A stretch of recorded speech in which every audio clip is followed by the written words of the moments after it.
Assalamualaikum warahmatullahi wabarakatuh. Bismillahirrahmanirrahim.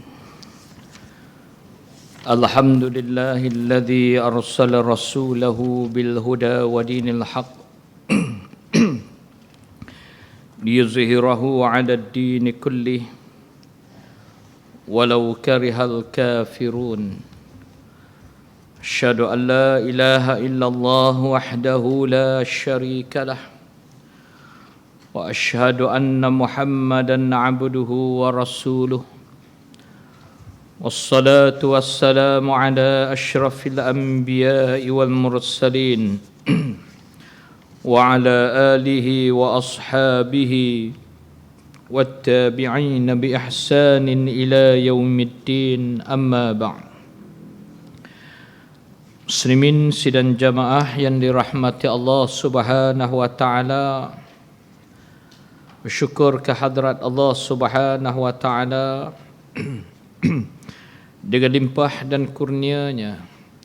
Sekali lagi kita dipertemukan oleh Allah Subhanahu wa taala di dalam satu majlis ilmu. Mudah-mudahan Allah Subhanahu wa taala memberikan kepada kita kerahmatan dan keberkatan. InsyaAllah pada malam ini kita akan kembali menyambung bab yang ke-8, cara dan tujuan tipu daya syaitan terhadap anak cucu Adam. Muka surat 75. Iaitulah perkara yang ke-16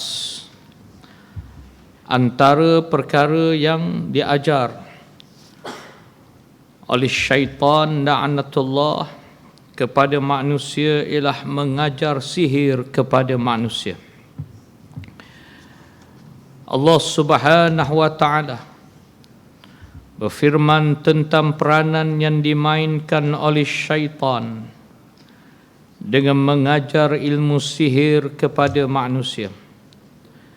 Firman Allah taala, واتبعوا ما تتلو الشياطين على ملك سليمان وما كفر سليمان ولكن الشياطين كفروا يعلمون الناس السحر. Surah Al-Baqarah ayat yang ke-102. Maksudnya, dan mereka yakni syaitan dan mereka yakni manusia itu mengikut apa yang dibicarakan oleh syaitan di masa kerajaan Sulaiman. Dan Sulaiman bukanlah orang yang kufur, tetapi syaitan itulah yang kufur. Mereka sering mengajarkan manusia ilmu sihir. Antara perkara yang dilakukan oleh syaitan la'natullah ini untuk menipu daya anak cucu Adam ialah dengan menggunakan sihir. Dan sihir ini adalah salah satu daripada perkara yang digunakan oleh golongan Bani Israel sejak sekian lama, sehingga datangnya Nabi Allah Sulaiman yang dibangkitkan oleh Allah Subhanahu wa taala. Apabila Nabi Allah Sulaiman itu dilantik oleh Allah, diwahyu oleh Allah, lalu Nabi Allah Sulaiman diberi mukjizat yang besar. Dia dapat menguasai makhluk manusia dan dia dapat menguasai makhluk yang dikenali dengan jin.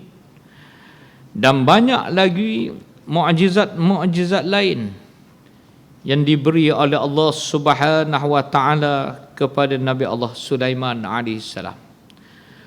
Semasa Nabi Allah Sulaiman ini memegang tampuk pemerintahan kerajaan, Nabi Allah Sulaiman bukan hanya seorang nabi dan rasul, tetapi dia adalah seorang pemimpin negara. Lalu Nabi Allah Sulaiman ini menyekat amalan sihir ini dari kalangan Bani Israel ini. Kitab-kitab sihir dalam riwayat yang ditulis oleh Ibnu Katsir antaranya dan tafsirnya. Ketika mana dia menafsirkan ayat-ayat yang berkaitan dengan sihir ini, iaitulah antaranya ialah surah Al-Baqarah ayat 102 ini. Ibnu Katsir menjelaskan bagaimana Nabi Allah Sulaiman AS telah mengumpulkan semua kitab-kitab sihir yang ada pada masa itu dan mengharamkan tidak membenar mana-mana dari kalangan manusia ketika itu menggunakan dan beramal dengan ilmu sihir ini. Lalulah sepanjang pemerintahan Nabi Allah Sulaiman berjaya menyekat amalan sihir ini, kerana sihir ini dia berkait dengan syaitan, berkait dengan jin-jin yang tidak nampak. Manusia menggunakan ilmu yang sesat ini, dan siapa sudah tentulah siapa yang beramal dengan sihir ini, dia bukan setakat menjadi katakan sebagai haram, tetapi dia boleh menjadikan seseorang itu syirik kepada Allah kerana meminta pertolongan kepada syaitan jin ini, boleh merosakkan imannya kepada Allah Subhanahu wa taala. Selepas daripada kewafatan Nabi Allah Sulaiman alaihissalam, golongan Bani Israel ini kembali semula mengamalkan sihir ini dengan bantuan jin-jin syaitan ini, dan Allah Ta'ala menurunkan ayat ini menjelaskan kepada Nabi SAW dan umatnya, apabila golongan Bani Israel termasuklah syaitan ini menuduh Nabi Allah Sulaiman menggunakan sihir semasa dia berkuasa dulu. Lalu Allah menyatakan dalam ayat ini, wattaba'u ma tatlu syayatinu ala mulki Sulaiman, dan mereka mengikut apa yang dibicarakan oleh syaitan di masa kerajaan Sulaiman. Wa ma kafara Sulaiman walakinna asyayatin kafaru yu'allimuna an-nasa as-sihr. Dan Allah menafikan penglibatan Nabi Allah Sulaiman dengan sihir ini. Allah menyatakan, dan Sulaiman bukanlah orang yang kufur, tetapi syaitan itulah yang kufur. Mereka menuduh Nabi Allah Sulaiman menggunakan sihir, sedangkan Nabi Allah Sulaiman lah yang menyekat sihir. Lalu Allah menegaskan, yang kufur bukan Nabi Allah Sulaiman, tetapi yang kufur ialah syaitan itu, yang menjadikan sihir itu sebagai amalan yang boleh merosakkan manusia, yang boleh membinasakan kehidupan manusia. Lalu Allah menyebut lagi bagaimana syaitan ini berperanan yu'allimuna an-nasa as-sihr, mereka mengajar manusia dengan ilmu sihir. Manusia kalau tak ada bantuan daripada jin ni, yang kita tak nampak, dia berada di suatu alam, maka sudah tentulah manusia ni tak boleh buat apa pun. Kita tengok jahat manusia seperti mencuri. Setakat mencuri macam tu, ambil barang bawa lari, merompak, menyamun. Setakat tu, ingat berani ke penyamun ni? Peragut, tak berani. Dia ragut, dia lari. Kan? Begitu juga dengan perompak, dia tak tunggu, dia rompak, dia lari, dan dia akan menyembunyikan diri. Itu je manusia ni. Curi buah jambu, curi buah rambutan, curi pisang, kan? Itu je manusia. Tetapi dia tidak boleh buat lebih daripada itu. Dengan sebab bantuan jin-jin yang tak nampak ini, dia menggunakan ilmu sihir ini melalui perbuatan-perbuatan yang mana jin syaitan ni dia boleh masuk dalam badan manusia. Manusia ni boleh masuk ke dalam badan manusia? Tak boleh. Tapi apa makhluk yang macam mana dia boleh masuk? Iaitulah yang disebut oleh Allah, oleh Nabi SAW, bagaimana jin dia boleh masuk menyelinap majrad dammi, masuk melalui aliran darah, sel-sel darah yang ada pada badan kita, dia boleh masuk dalam badan kita. Sebab itulah dengan sihir ini mereka merosakkan manusia daripada dalam dan luar. Dia boleh rosak kita daripada dalam, dia boleh rosak kita daripada luar. Ini antara perkara yang boleh membinasakan kehidupan manusia dengan izin Allah. Sihir ni tak semua jadi, kan? Kalau Allah Ta'ala tak izin, maka tak berlaku. Bila Allah Ta'ala izin, kun fayakun, jadi maka jadilah ia. Jadi dengan sebab itu kita yakin, walau sejahat mana pun orang melakukan sihir ke atas seseorang yang lain, kalau tidak dengan izin Allah, maka sihir itu tak akan jadi. Tak akan jadi. Tapi bila Allah Ta'ala izin, dia jadi. Ini antara perkara yang menunjukkan kesudahannya, ketentuan qada dan qadar itu ialah Allah Subhanahu Wa Ta'ala, bukan jin. Tapi perbuatan jin ini ada suatu perbuatan yang dikatakan amalan syaitan ini. Dia menyantau manusia, dia melakukan perkara-perkara yang boleh memisahkan hubungan antara suami isteri. Dia boleh menjadikan kawan bergaduh sesama kawan, membunuh antara satu sama lain, dan banyak lagi perkara-perkara lain yang boleh menimpa kehidupan manusia. Dia boleh musnahkan bisnes seseorang. Bukan bisnes apa pun, goreng pisang je. Tapi oleh kerana kawan ni pun goreng pisang, sihir yang tukang goreng pisang, habis. Menggunakan perkara-perkara yang boleh mendatangkan mudarat tadi. Ini yang ke-16. Jadi manusia mengambil amalan sihir ini.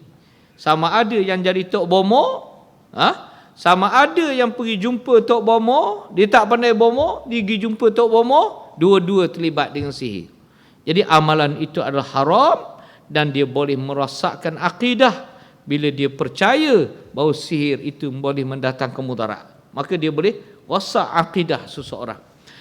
Yang ke-17 muslimin yang dirahmati Allah, antara tipu daya syaitan lagi, menyuruh melakukan kejahatan seperti zina, meminum minuman yang memabukkan, judi dan berkata-kata mengenai Allah tanpa ilmu.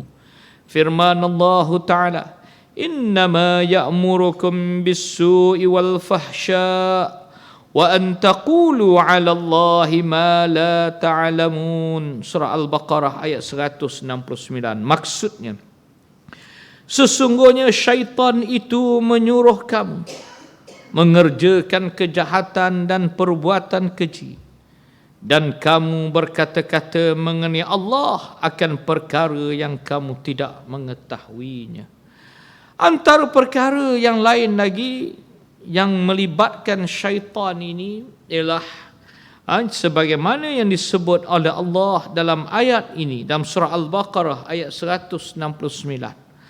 Allah menyatakan sesungguhnya syaitan itulah yang telah menyuruh kamu melakukan bisu wal fahsya, perkara-perkara yang melibatkan kejahatan dan kekejian, kata Allah. Apabila seorang manusia itu melakukan kejahatan, apa kejahatan dia? Banyak.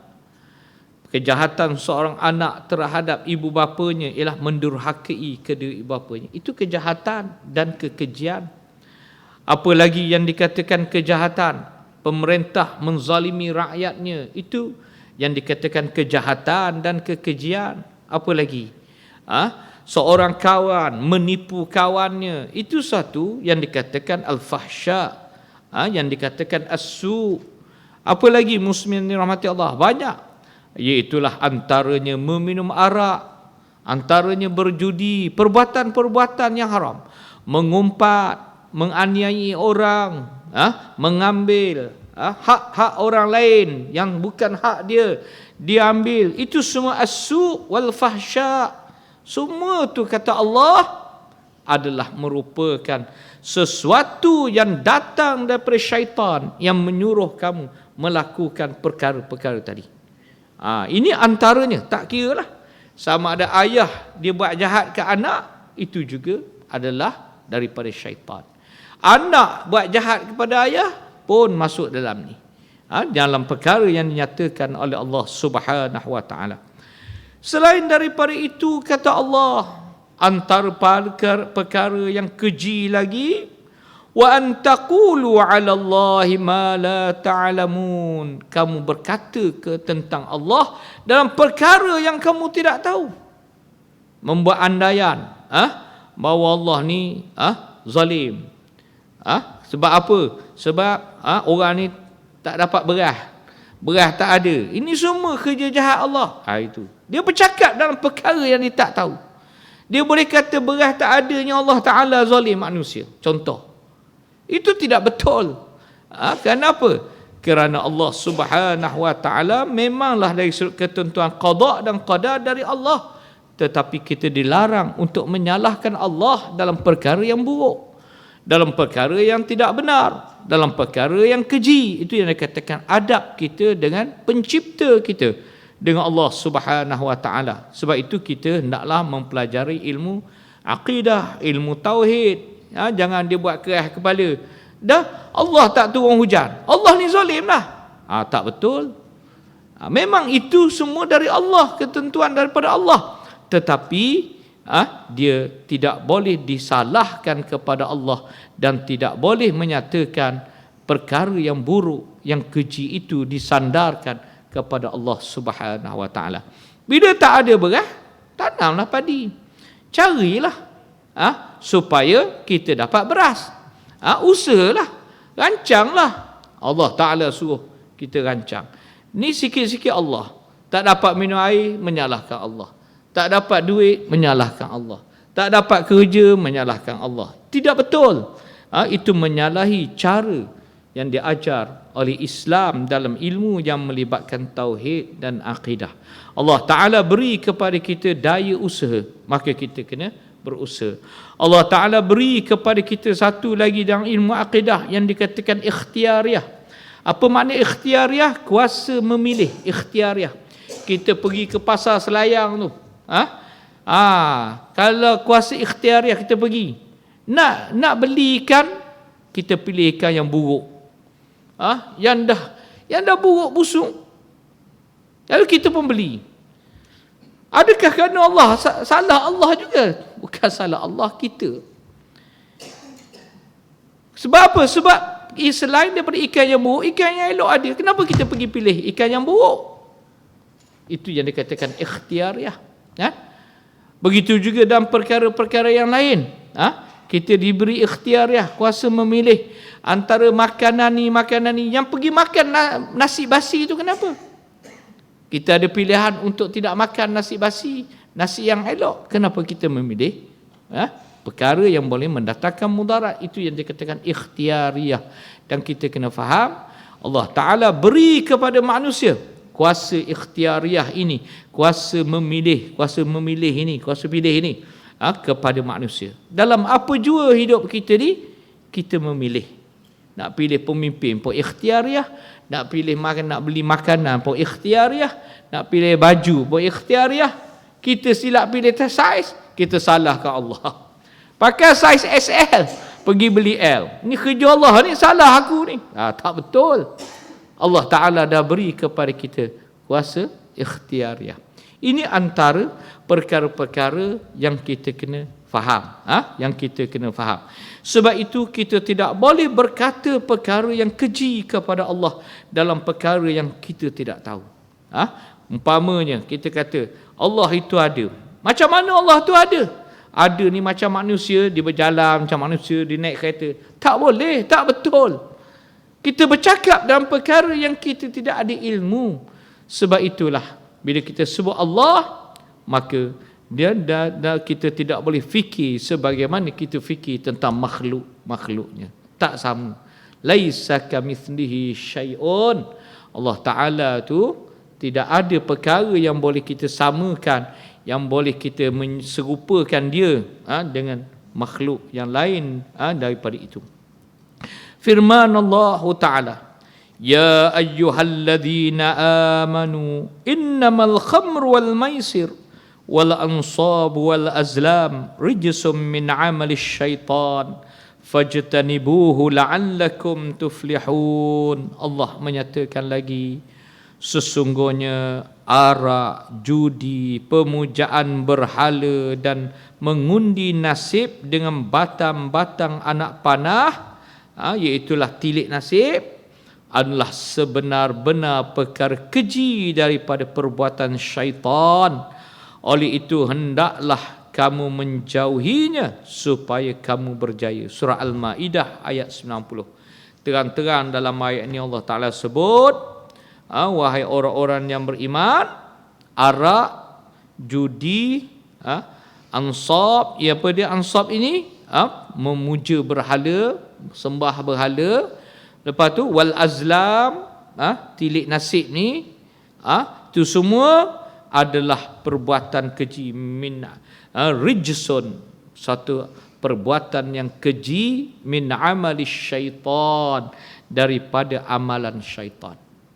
Perbuatan itu keji daripada amalan syaitan. Lalu kita kata, mana ayat kata haram? Tak ada pun ayat dalam ayat ni kata haram. Arak haram, judi haram. Allah Ta'ala kata keji daripada amalan syaitan. Maknanya bila Allah Ta'ala dah sandarkan benda tu kepada syaitan, lebih daripada haram lagi. Lebih daripada haram lagi. Pasal apa? Sebab syaitan ibu segala yang haram, ibu segala kekufuran muslimin yang dirahmati Allah. Jadi ini bahasa yang menunjukkan balaghah, ketinggiannya bahasa Al-Quran, mendalamnya maksud dan pengertian yang hendak disampaikan oleh Allah. Dia bukan setakat haram, tapi dia menjadi suatu perkara yang melibatkan syaitan. Allah Ta'ala sebut ni supaya kita nampak syaitan. Benda yang haram tadi itu adalah daripada amalan syaitan. Ini yang dinyatakan oleh Allah dalam surah Al-Ma'idah ayat yang ke-90. Manakala yang perkara yang ke-18 pula. Perkara yang ke-18 menyuruh manusia supaya kufur kepada Allah Subhanahu wa taala. Hebatnya iblis ni, kita dah belajar dulu bagaimana dia minta izin dengan Allah nak menyesatkan manusia. Jadi dia pun buat kerja nak menyesatkan manusia, iaitulah menyuruh manusia ni supaya kufur kepada Allah. Apa makna kufur? Tak ada iman lah. Tercabut iman kita ni daripada diri kita ni. Apa makna kufur lagi? Engkar kepada perintah Allah, engkar kepada surahan-surahan Allah. Dia nak suruh kita ni jadi macam dia. Dia engkar kepada Allah, jadi dia nak suruh kita pun engkar kepada Allah Subhanahu wa taala. Perlu diingatkan bahawa syaitan itu adalah kufur kepada Allah Subhanahu wa taala, serta sering menyuruh manusia dan jin supaya kufur dengan Allah Subhanahu wa taala. Diligan belaka. Manusia pun diligan, jin pun diligan. Padahal jin ni bukan makhluk yang dikatakan manusia, tetapi jin ini ditaklifkan. Faham maksud taklif? Dipertanggungjawabkan oleh Allah untuk mengabdikan diri kepada Allah. Dia kacau juga jin ni. Jin, iblis ni memang daripada kalangan jin. Dulu dia memang asal daripada jin yang kita dah belajar dulu, yang dikenali juga dengan ifrit. Tetapi yang melibatkan dia ni keluar daripada syurga ni bukan kerana jin. Dia keluar daripada syurga iblis ni kerana Adam. Adam ni manusia. Adam ni bukan jin. Adam ni bukan pokok. Adam ni adalah manusia. Dia bersalah. Dia engkar kepada Allah dengan sebab dia tidak mau sujud perintah yang diperintahkan oleh Allah untuk sujud kepada Adam. Tetapi bukan setakat Adam yang diligan, anak cucu Adam, tetapi makhluk Allah yang ditaklifkan, yang dipertanggungjawabkan untuk mengabdikan diri kepada Allah, termasuklah jin. Jin pun diligan juga. Ramai daripada kalangan jin ini menjadi tentera iblis ni. Sebab apa? Sebab dia kena guna jin ini, sebab dia berada di suatu alam yang lain. Jadi dia guna jin, makhluk jin ni untuk menyesatkan manusia. Macam kes yang saya sebut tadi, sihir. Kalau setakat manusia macam tu tak ada apa pun, macam saya kata tadilah, jahat depan macam tu tak nampak. Tapi bila dia guna jin, maka jin ini Macam saya sebut tadi, dia boleh masuk dalam badan manusia, dia hentak kita daripada belakang, kita tak nampak, kan? Macam-macam perkara yang dia boleh gunakan. Jadi pentingnya jin ini kepada iblis. Sebab itulah iblis laknatullah menggunakan makhluk jin ni untuk bantu dia, jadi tentera dia, untuk attack manusia. Bukan setakat dia attack manusia, dia attack sama-sama jin. Jin ni ada yang jin kufur, ada jin Islam. Tidak semua jin itu Islam, dan tidak semua jin itu kufur macam manusia juga. Sebab itu Allah Ta'ala sebut, wa ma khalaqtul jinna wal ins illa liya'budun. Aku tidak jadikan jin dan manusia ni melainkan adalah untuk mengabdikan diri kepada Allah Subhanahu wa taala. Jadi dua makhluk ni jin dan manusia hendaklah tunduk dan patuh kepada Allah, mengabdikan diri kepada Allah. Bila sebut tunduk patuh kepada Allah, iblis ni diligan supaya makhluk-makhluk ni tidak mentaati Allah, tidak melakukan perkara yang diperintahkan oleh Allah Subhanahu wa taala. Inilah dia poin penting yang kita kena faham berkenaan dengan makhluk yang dinamakan dengan jin ni. Jadi jin ni sebahagian menjadi tentera iblis. Manusia macam mana pula? Macam saya dah sebut sebelum ni, manusia pun ada sebahagiannya menjadi tentera kepada iblis ni. Habis itu macam mana? Dia tak ada bai'ah, dia tak ada angkat sumpah pun dengan iblis. Mudah je bila dia terlibat dalam perkara-perkara jahat. Manusia ni, bila dia terlibat dalam perkara-perkara mungkar, maka dengan sendirinya dia menjadi tentera kepada iblis. Jin yang iblis akan menggunakan orang-orang ini. Orang yang macam mana? Orang yang tidak mentaati Allah, orang yang mengingkari Allah Subhanahu wa taala. Yang ni duk hasuk ni, jangan semayang, kita pergi tengok wayang. Jangan ni try arak ni, minum sikit ni. Jin ke? Tak, manusia yang mana namanya Muhammad bin Musa, yang mana namanya Ibrahim bin Saleh, kan? Dia duk promote benda-benda yang tak betul ni. Ameh cepat ni. Judi mesin ni, online ni. Jangan try. Judi online ni mudah je. Adik-adik semua ada handphone ni. Tekan je jalan. Mudah sangat. Masuk duit. Oh gila. Boleh beli iPhone baru-baru ni, kan? Tapi siapa yang hasut kita? Kadang-kadang kawan-kawan kita. Itu setan tu. Kawan tu kawan setan tu. Manusia yang mendorong kepada benda-benda yang keji, itu manusia syaitan yang telah diikat oleh iblis tadi untuk jadi diangkut jadi tentera dia. Ini antara perkara-perkara yang kita kena faham dan jelas. Jadi antara agenda penting dia ialah mengkufurkan, menjadikan manusia kufur. Yang mana ajaran yang pergi lari sampai New Zealand sekarang ni, yang kata Nabi Muhammad itu sebenarnya Allah selama je. Kita boleh tengok dalam rakaman-rakaman video ajaran ni, pakai tudung perempuan tu, elok je lelaki muka Melayu Islam, tapi berkata sebenarnya Nabi Muhammad itu ialah Allah. Dia kata asyhadu an la ilaha illallah wa asyhadu anna Muhammadar Rasulullah. Dia tak nafikan kewujudan Allah, tapi dia kata Nabi Muhammad tu Allah. Mudah je sesat. Apa hukum ni? Kufur lah. Bila kita menyatakan makhluk itu Allah, maka rosaklah iman. Jadi yang paling mulia di kalangan manusia ni apa dia? Di kalangan kita ni, Nabi Muhammad lah yang paling mulia. Tentu kita kata Nabi Muhammad pun tak boleh kita kata Allah. Tak boleh.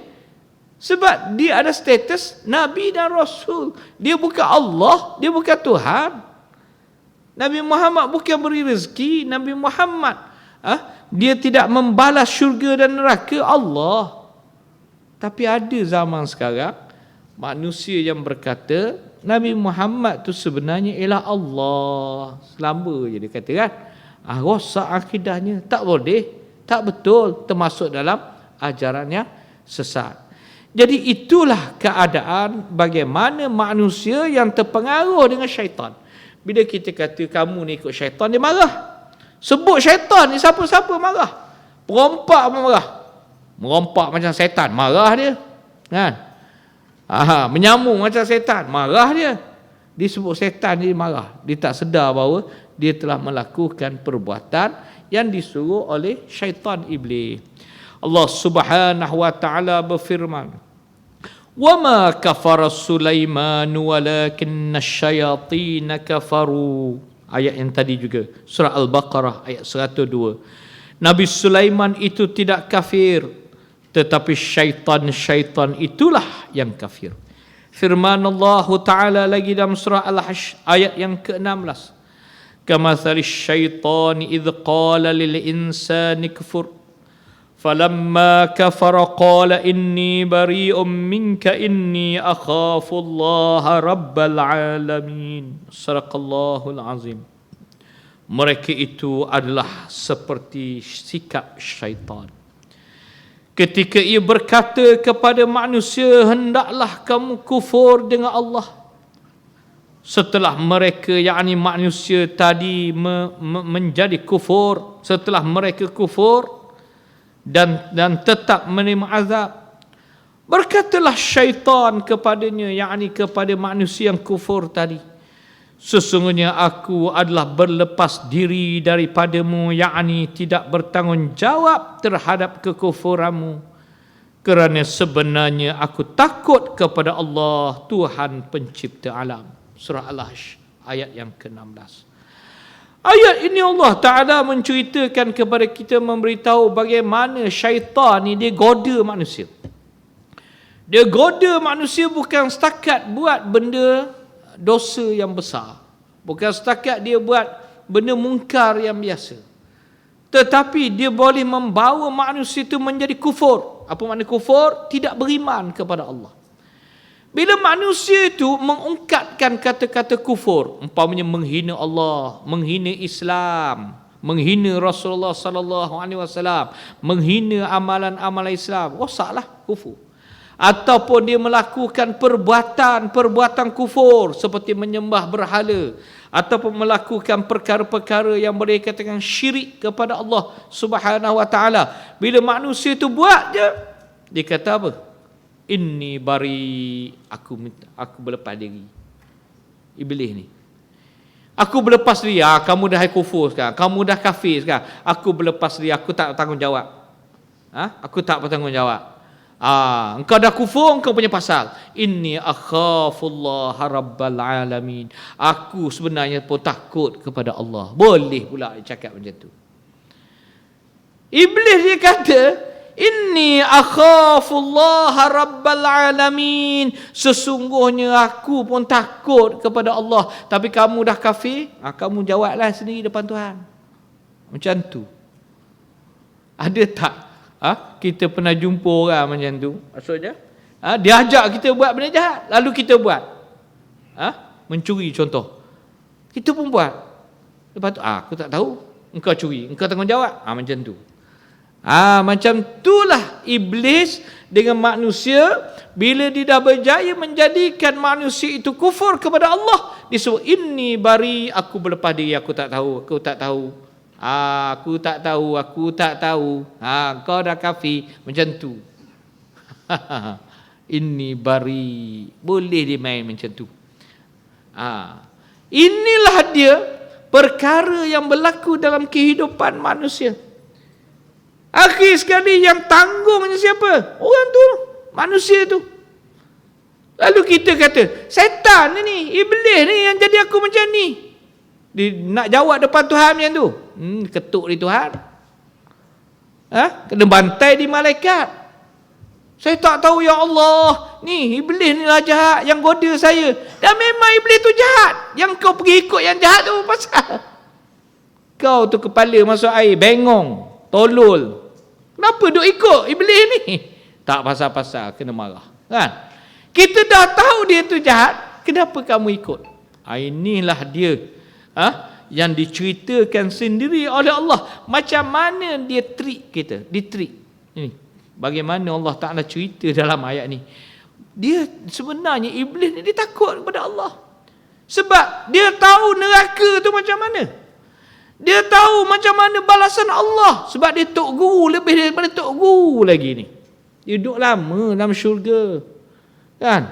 Dia menjadi makhluk yang mentaati Allah sekian lama. Lama dia daripada Adam dalam syurga. Tetapi oleh kerana dia kufur kepada Allah, dia dikeluarkan oleh Allah Subhanahu Wa Taala daripada syurga. Jadi kita nak kelentong kot mana iblis ni? Tak boleh. Dia tahu belaka. Syurga, neraka. Kita ni tak pernah masuk syurga. Iblis masuk dah. Kan? Iblis dah masuk. Dia tahu nikmat syurga tu macam mana.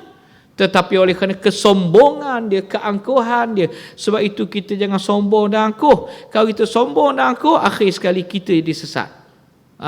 Tak nak dengar cakap orang. Tak nak dengar nasihat orang. Akhir sekali kita tenggelam dengan keangkuhan dan kesombongan. Contoh mana? Iblis tadilah. Iblis. Dia terus berkeras. Sampai sekarang. Kerja dia ialah ligan manusia supaya menjadi makhluk yang tidak mentaati Allah Subhanahu Wa Taala. Yang ke-19. InsyaAllah. InsyaAllah kan? Sikit lagi. InsyaAllah. Yang ke-19. Apakah lagi cara tipu daya iblis ni? Mengajak pengikut-pengikutnya ke neraka. Allah Subhanahu Wa Taala menyatakan dalam Al-Quran tentang seruan syaitan yang mengajak semua pengikutnya ke neraka. Firman Allah Ta'ala, innama yad'u hizbahu liyakunu min ashabis sa'ir. Surah Fatir ayat yang ke-6. Sesungguhnya syaitan itu selalu mengajak pengikut-pengikutnya supaya menjadi penghuni neraka as-sa'ir, iaitulah api yang menyala-nyala. As-sa'ir, neraka yang mana apinya yang menyala-nyala. Ini antara perkara yang dinyatakan oleh Allah. Kerja iblis syaitan ni, dia ajak manusia ni, pengikut-pengikutnya tak kira lah, bukan hanya manusia, jin-jin juga termasuk. Dia ajak pengikut-pengikutnya ni supaya bersama-sama dengannya masuk neraka. Masuk neraka, terjun dalam gaun neraka. Ini antara tugas dan peranan yang dimainkan oleh syaitan iblis. Yang ke-20, kita habiskan poin yang ke-20 yang terakhir. Poin yang terakhir, bagaimana syaitan iblis ni menipu daya manusia, memesongkan fahaman manusia daripada Al-Quran dan pengertian sebenar ayat-ayat Allah. Ini antara perkara yang sangat penting yang perlu kita faham. Bagaimana peranan syaitan iblis ni nak jadikan kita ni terpesong daripada Al-Quran, tak ikut Quran, dan terpesong daripada pengertian dan maksud sebenar ayat-ayat Allah Subhanahu Wa Taala. Di antara kerja syaitan adalah bertujuan untuk memesongkan fahaman manusia daripada mengikut ajaran Al-Quran, serta menjadikan manusia tidak memahami dengan sebenarnya tentang pengertian ayat-ayat Al-Quran. Kita boleh tengok dalam masyarakat kita. Kita ingat masyarakat kita ni faham ke Al-Quran? Tak faham. Dan sepatutnya kelas-kelas pengajian di masjid ke, di surau ke, kena banyak mengajar tentang tafsir Quran ni. Kena fahamkan masyarakat tentang Al-Quran. Kalau tak, kita ni buta Quran. Kita tak tahu tentang Quran. Contoh, kita duk baca buku ni, kita baca buku syaitan ni. Ni semua ni, bagaimana tipu daya syaitan, trik syaitan ni daripada mana kita gali? Daripada Quran. Semua ni ayat Quran ni. Jadi bila kita faham Quran, itu baru satu bab, satu benda, apa dia? Tentang syaitan. Quran ni cerita tentang syaitan je ke? Bukan. Dia cerita seluruh tentang kehidupan kita. Bila kita tengok ayat-ayat yang Allah Ta'ala cerita ni, menunjukkan Allah Ta'ala menceritakan tentang peranan syaitan, apa itu syaitan. Sebab apa? Sebab Allah je tahu syaitan ni apa, iblis ni apa. Kita tak tahu kalau Allah Ta'ala tak beritahu, kan? Trik dia macam mana, cara dia macam mana nak tipu, Allah yang beritahu. Sebab itu kita tahu. Dan Nabi pun tak tahu kalau Allah tak beritahu. Menunjukkan bagaimana pengajaran tentang Al-Quran ini sangat penting. Sebab itulah kita perlu mempelajari tafsir Quran. Kita perlu mempelajari tentang isi kandungan Quran. Sebab apa? Sebab salah satu daripada agenda penting syaitan iblis ni ialah nak jadikan manusia ni tak faham Quran. Pandai baca je. Berlagu kan, main lagi, berdengung, tapi tak beramal dengan Quran. Tidak mengikut ajaran yang ada dalam Quran. Dia baca tapi dia tak faham apakah yang dikehendaki oleh Allah Subhanahu Wa Taala. Pada duk bertanding lagu, lagu tu, lagu ni, qiraat tu, qiraat ni, tapi bercanggah dengan Quran, amalan tu. Allah Ta'ala sebut tentang bagaimana iblis laknatullah ni nak pesongkan kita daripada pengertian sebenar Quran ni. Menerusi surah Al-Hajj ayat 52 hingga ayat 54. Panjang ayat ni. A'udzubillahi minasyaitonir rajim. وَمَا أَرْسَلْنَا مِنْ قَبْلِكَ مِنْ رَسُولٍ وَلَا نَبِيٍّ إِلَّا إِذَا تَمَنَّى أَلْقَى الشَّيْطَانُ فِي أُمْنِيَّتِهِ فَيَنْسَخُ اللَّهُ مَا يُلْقِي الشَّيْطَانُ ثُمَّ يُحْكِمُ اللَّهُ آيَاتِهِ وَاللَّهُ عَلِيمٌ حَكِيمٌ ليجعل ما يلقي الشيطان فتنة للذين في قلوبهم مرض والقاسية قلوبهم وإن الظالمين في شقاق بعيد وليعلم الذين أوتوا العلم أنه الحق من ربك فيؤمنوا به فتخبت له قلوبهم وَإِنَّ اللَّهَ لَهَادِ الَّذِينَ آمَنُوا إِلَى صِرَاطٍ مُسْتَقِيمٍ. Sadaqallahul azim. Maksudnya, dan tidaklah kami mengutuskan sebelummu wahai Muhammad seorang rasul atau nabi, melainkan apabila dia bercita-cita supaya kaumnya beriman kepada Allah yang dibawanya, kepada agama Allah yang dibawanya. Maka syaitan pun melemparkan hasutannya mengenai usaha Rasul dan Nabi itu mencapai cita-citanya. Oleh itu Allah segera menghapuskan apa yang telah diganggu oleh syaitan. Kemudian Allah menetapkan ayat-ayatnya dengan kukuh. Dan Allah maha mengetahui lagi maha bijaksana. Yang demikian kerana Allah hendak menjadikan hasutan syaitan itu sebagai satu fitnah cobaan bagi orang-orang yang ada penyakit kufur engkar dalam hati mereka dan yang hatinya keras membatu. Dan sesungguhnya mereka yang zalim itu sentiasa berada dalam pertentangan yang jauh daripada kebenaran. Dan juga supaya orang-orang yang beralih ilmu mengetahui bahawa ayat-ayat keterangan itu benar dari Tuhanmu, lalu mereka beriman kepadanya, sehingga tunduk taatlah hati mereka mematuhinya. Dan sesungguhnya Allah sentiasa memimpin orang-orang yang beriman ke jalan yang lurus. Surah Al-Hajj ayat 52 hingga ayat 54. Ayat ini menjelaskan kepada kita bagaimana usaha Nabi-Nabi dan Rasul-Rasul alaihi wassalatu wassalam, termasuklah Rasulullah sallallahu alaihi wasallam, menyampaikan agama kepada masyarakatnya. Lalu syaitan ni dia ganggu Nabi-Nabi ni, hasut orang supaya terpesong.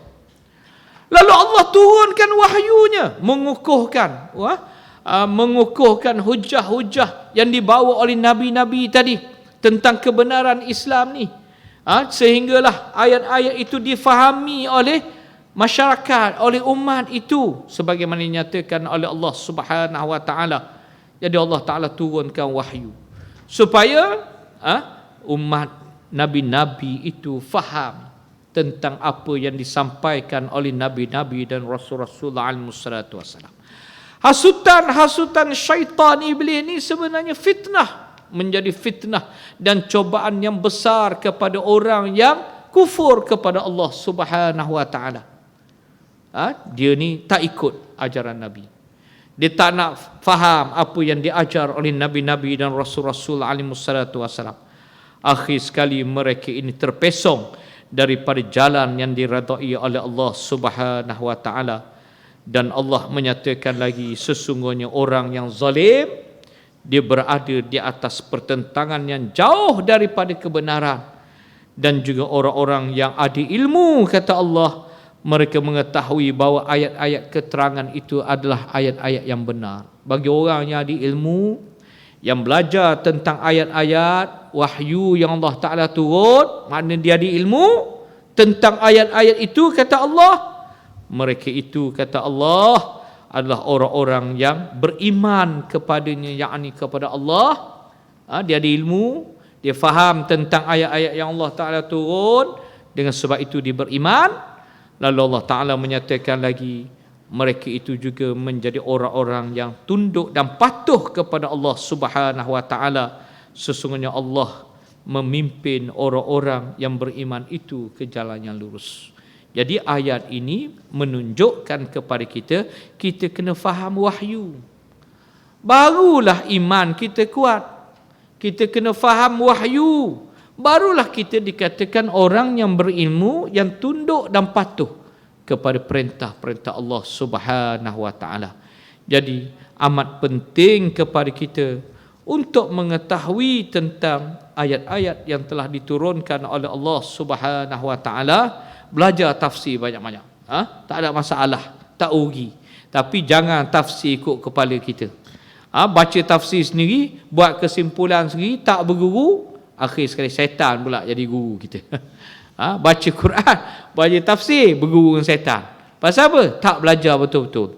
Jadi ilmu tafsir ni kena belajar dengan guru. Tak boleh main baca dan kita faham maksud tafsir tadi ikut cara kita, tak boleh. Inilah dia antara perkara yang diajar oleh Rasulullah sallallahu alaihi wasallam. Rasulullah bila turun satu wahyu, dia akan baca, dia akan explain, dia akan tafsir ayat itu yang Allah Ta'ala dah turun, supaya para sahabat radhiyallahu anhum faham tentang kehendak ayat itu, maksud ayat itu. Dan itulah dia metod pengajaran tafsir daripada Rasulullah sallallahu alaihi wasallam. Jadi saya rasa sekarang itulah sahaja pengajian kita malam ni, dan insya-Allah kita jumpa lagi bulan depan. Aku qouli hadza wa astaghfirullahal azim li wa lakum. Assalamualaikum warahmatullahi wabarakatuh.